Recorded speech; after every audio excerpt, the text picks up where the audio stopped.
the home of the common Joe and the common Sally in the know, even more so than all those media talking heads. How's it going out there today, boys and girls in Sportland?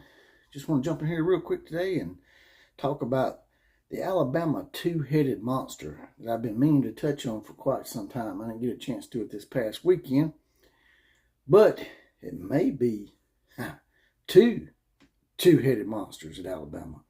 Total of 4 heads. That's right. The 4-headed monster at Alabama that just may push Alabama into a different stratosphere as far as a dynasty going forth for Nick Saban until his retirement. He could push him not only to being the greatest coach of all time, but the greatest coach of all time by a country mile. Let's talk about it.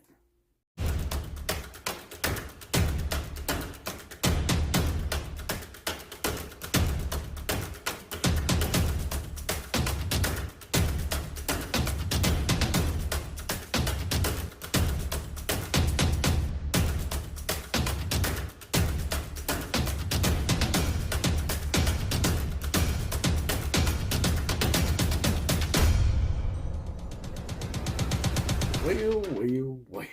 Here we go again. Another episode of the OCF. That's me, JPC. That stands for the Outlaw of College Football. And today, class, just want to jump in here and talk about this great push by Nick Saban in Alabama here in the recruiting season. As you know, they were way back.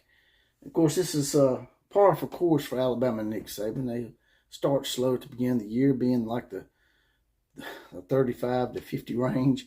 And then they just come on like gangbusters at the end, because that's what happens in recruiting. That's why sometimes it's not too good to get too far ahead of yourself in February, like some other people that we know of, like calling Cal Turd or Coward or whatever they want to nickname him these days, and him and his love for the USC Skittle shitters out there.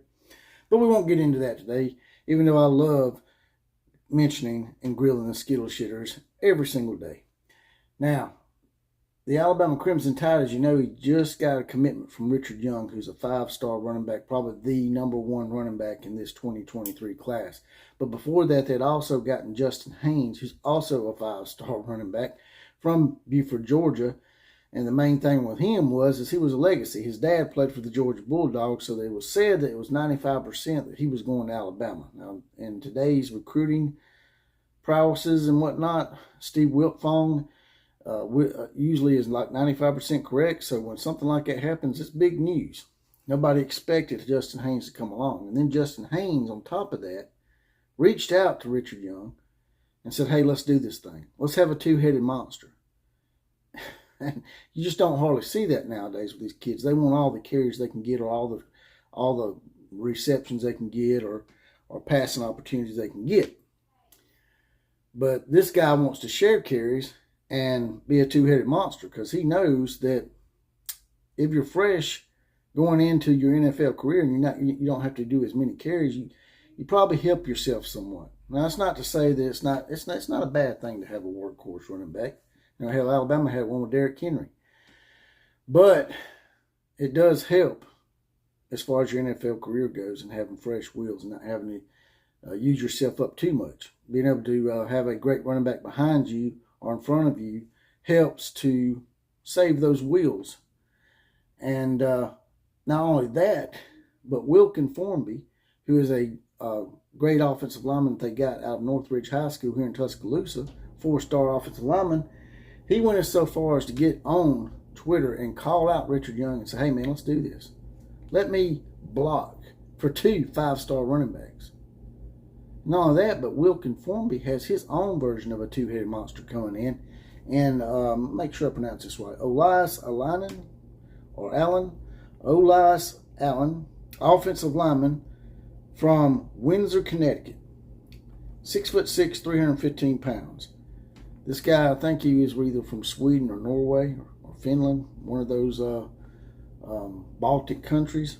But he come over here to the States, and he's considered one of the best offensive line prospects in this 2023 class. So him and Wilkin Formby coming on board together is an offensive lineman version of the two-headed monster, and then you got this running back tandem that's a two-headed monster. Now, going forward, what's this do? What's this say to people that have been using negative recruiting against Nick Saban his age? The guy's 70 years old, and he's going out and getting not just a few 5 stars, but he's getting the best 2 out of the top 3 running backs. He's getting the best offensive lineman. And back in February, everybody's saying he's missing a step. People like Colin Cowherd's like, oh, this is going to be the thing that finally kills Nick Saban. Finally, this damn Highlander of a coach is going to have his head chopped off by this whole NIL thing and this transfer portal and the new age of recruiting.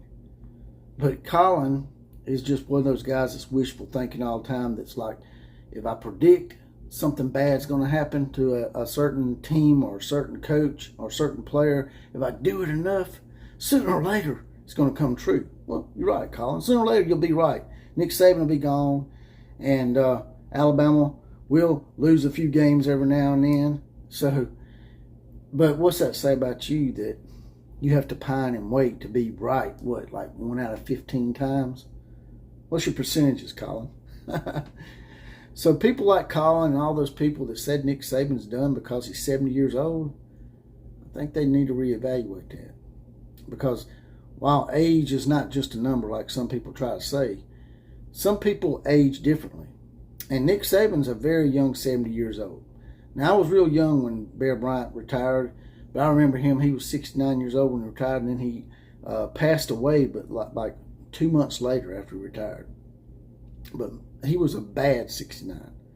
He had a lot of issues, as you know, with certain things like alcoholism and whatnot, but he just didn't take care of himself like Nick Saban does. And some people's bodies, it's not that you don't take care of them, it's just that you just genetics too, on top of that. And he's a young 70.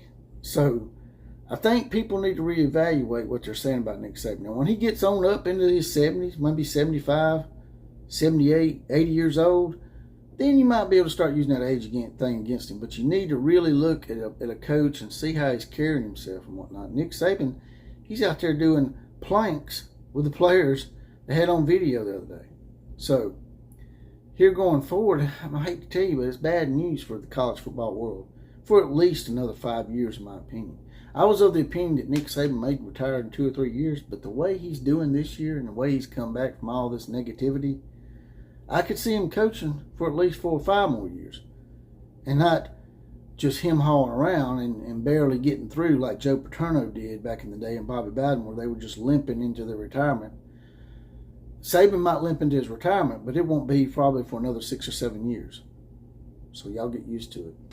The Alabama dynasty is not over. It's going to be an even more epic dynasty. You may see a couple of repeats, maybe even the coup de roi, the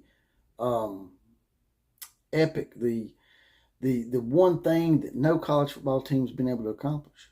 You may see Nick Saban pull a three-peat, especially with all these players coming in right after Bryce Young and Will Anderson and all these other great players we already got that were a year ahead of schedule last year. May be in for a long haul, man. You think the dynasty's bad now with Alabama winning one every other year? With this recruiting class going forward, you may see something really epic before Nick Saban retires. And that's all I got to say about that. Like, share, comment, and subscribe to this channel. If you don't mind, look up underneath here. There's a little thanks button, a little heart that says thanks. Click on that. Throw me a few dollars in the coffers. Get me off this YouTube teat. And as always, KMCA to all the other teams. And class is now